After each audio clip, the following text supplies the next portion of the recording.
Question 14. Rappelons-nous tout ce qu'on a dit sur la viande, consommation d'eau, impact en termes d'utilisation des céréales, des protéines végétales. Est-ce qu'il faut par conséquent encourager le passage généralisé au végétarianisme? Ici, vous pouvez vous lâcher parce qu'il n'y a pas de bonne réponse, évidemment. On vous demande votre avis. Alors, qui est tout à fait d'accord?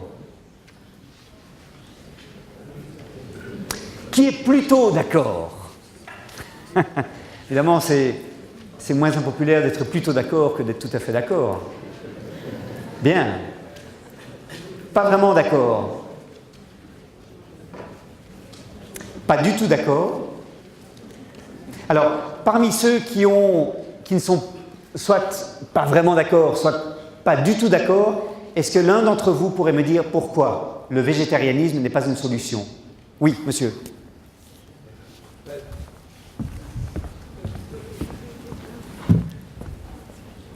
Je suis agriculteur, donc. Mais au pays d'air, j'insiste là-dessus, qu'on ne fasse pas de la viande avec du soja, 300% d'accord. Mais dans des régions comme le pays d'air, comme les Ardennes, comme l'Eifel, comme beaucoup de régions en France, où c'est des régions à pâturage obligé, à partir du moment où la viande est faite à partir des pâturages, le discours ne tient pas. Je ne suis pas d'accord. Déjà au niveau de l'eau, par exemple, quand vous dites que tout est déjeté, ben non, évidemment, parce que c'est un cycle. Donc les vaches urines aussi. Les prairies, il faut savoir aussi que c'est la meilleure culture au monde au niveau érosion, au niveau épaisseur de sol, au niveau puits de carbone. Donc à partir du moment où on fait de la viande avec des prairies, pour moi, c'est indiscutablement bon. Voilà. Ok. Donc bonne réponse. Bonne réponse. Donc il y a plusieurs choses à dire, indépendamment de ce que vous avez dit. D'abord, les prairies sont des stocks de carbone fabuleux qui compensent en grande partie les émissions de gaz à effet de serre qui résultent de la fermentation entérique, de la digestion du bétail.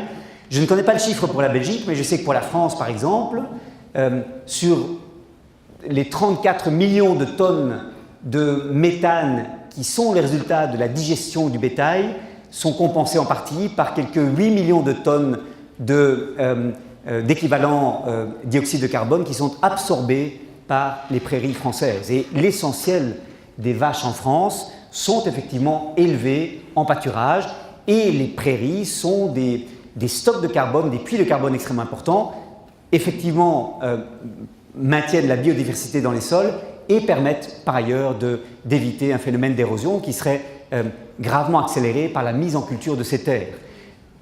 Si on veut brutalement augmenter nos émissions de gaz à effet de serre, eh bien, il suffit de mettre fin à l'élevage et de transformer les prairies en culture, et ce serait dramatique. Heureusement, beaucoup de sols ne s'y prêtent pas, ils ne sont pas propices à la culture, mais je pense qu'il faut avoir conscience des services importants que les prairies et donc l'élevage rendent.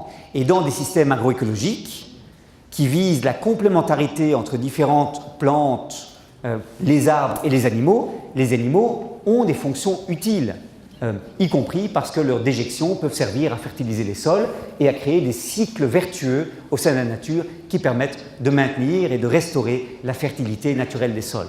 Donc, je pense pour ma part que le vrai problème chez nous, c'est qu'on n'arrive pas toujours à savoir d'où vient la viande que l'on consomme.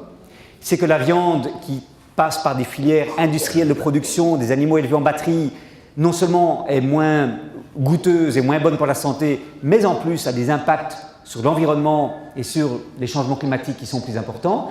Et ce qu'il faudrait, c'est vraiment que l'on puisse s'informer sur la manière dont notre viande est produite.